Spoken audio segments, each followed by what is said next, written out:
Баршаларыңызға сәлем достар. Мен бүгін палау жасамақшымын. Мінекей осы жасалынып тұрған палаудың рецептін сіздермен бөлісетін боламын. Әрине біз тек қана өзбектер ғана палауды жақсы жасайды деп ойлаймыз, бірақ қазақтар да көптеген палаулардың түрін жасай алады. Яғни қазақтарымыз біздің мықты көптеген тамақтардың түрлерін біледі. Міне қазір осы палаудың рецептін сіздермен бөлісетін боламын.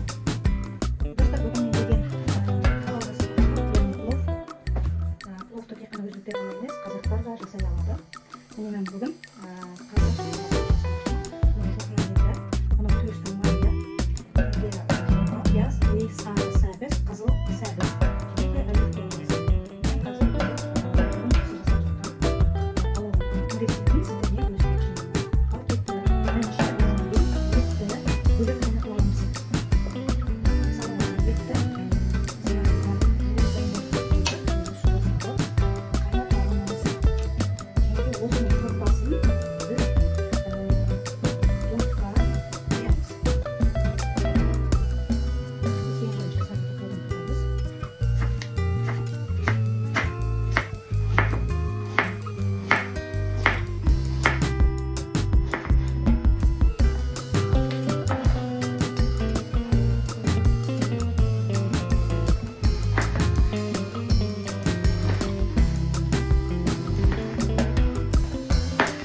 sebezimiz dayım geliyor şu an görüyoruz.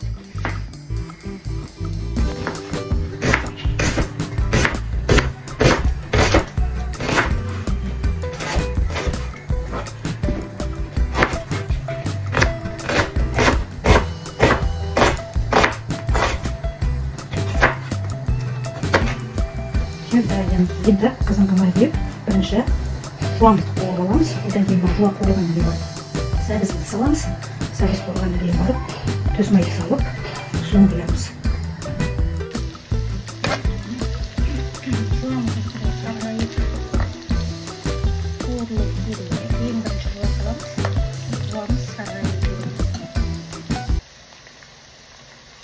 Жуамыз сарғайды, енді үстіне сәбізді саламыз.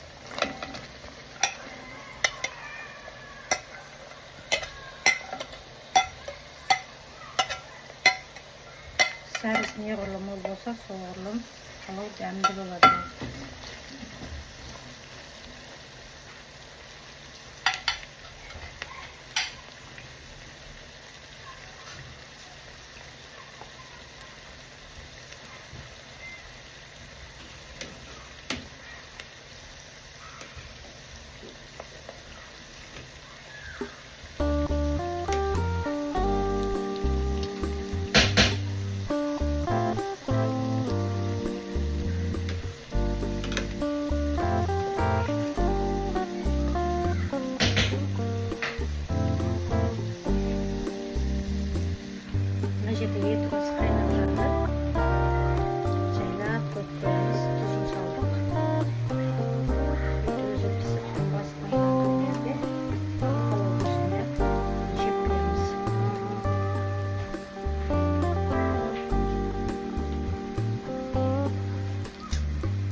Осы жерге енді қазірде сира қосамыз.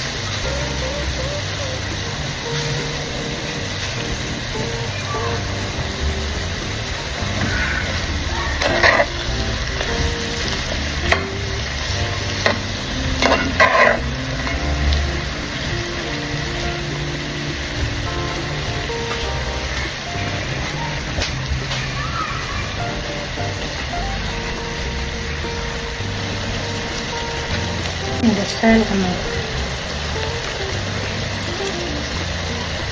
осы күркуманы саламыз.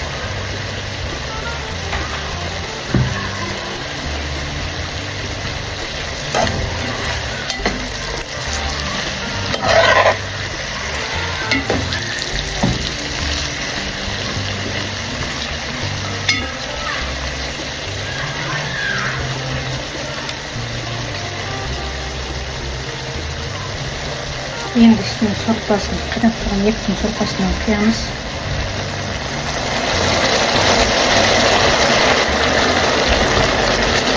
Үстінде ірістіреміз.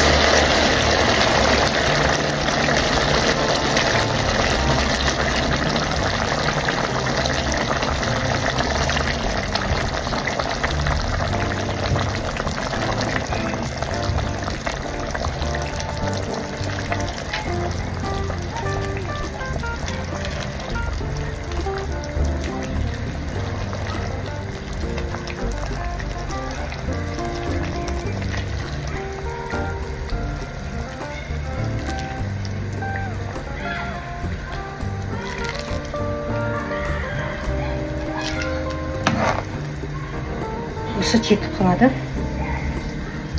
Тұзы салынған уже.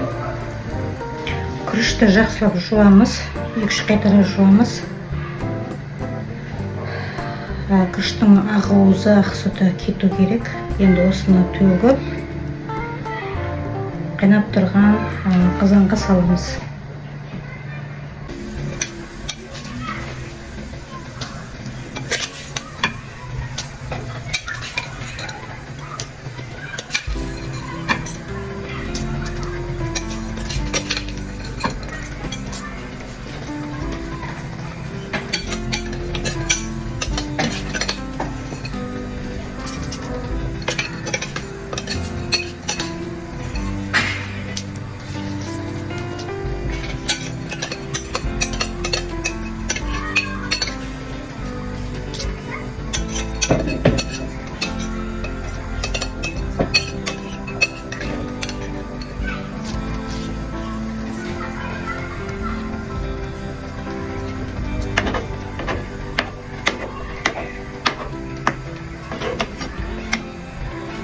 Енді асты жай ғана басып, крышкасын жауып қоямыз. Болды, сонымен етін саламыз үстіне. Қазір біз енді палау піскенге дейін мыналардың бәрін жақсылап турап, етіне тұзына дайындап қоямыз.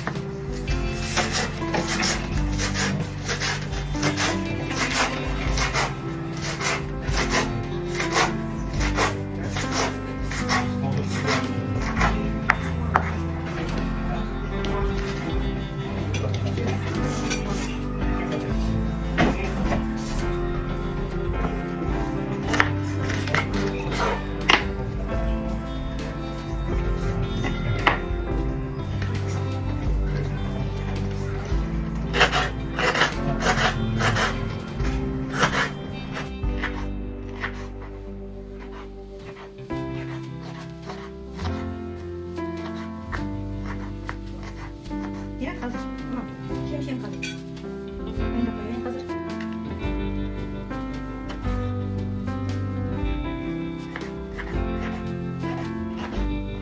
Şubatacak İştегі ыстықталады. Бауырдағы ыстықталады шұбат деген. Иә. Ішінде ыстығы бар адамдарға шұбат ішкен жақсы. Ішінде ыстығы бар адамдарға шұбат ішкен жақсы. Шөтіп жүрген адамдардың ішіне қатайтады.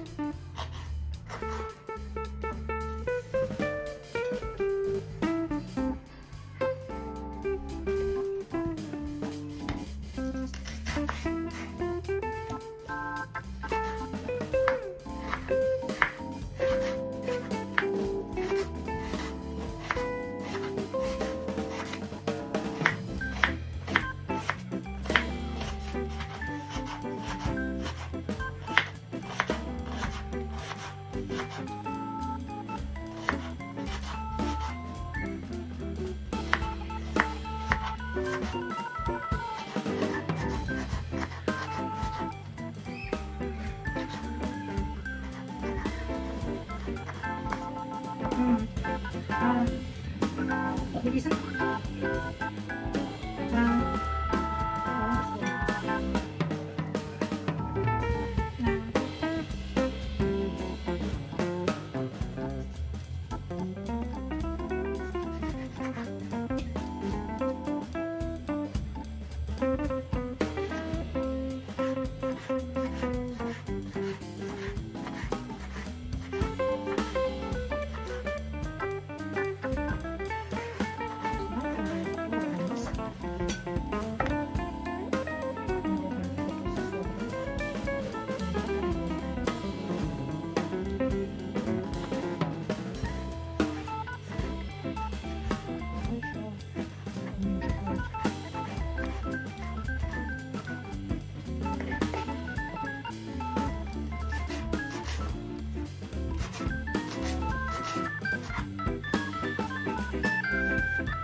неғұрлым жіңішке турасы соғұрлым адамның асқазанына қорытылуына жақсы болады.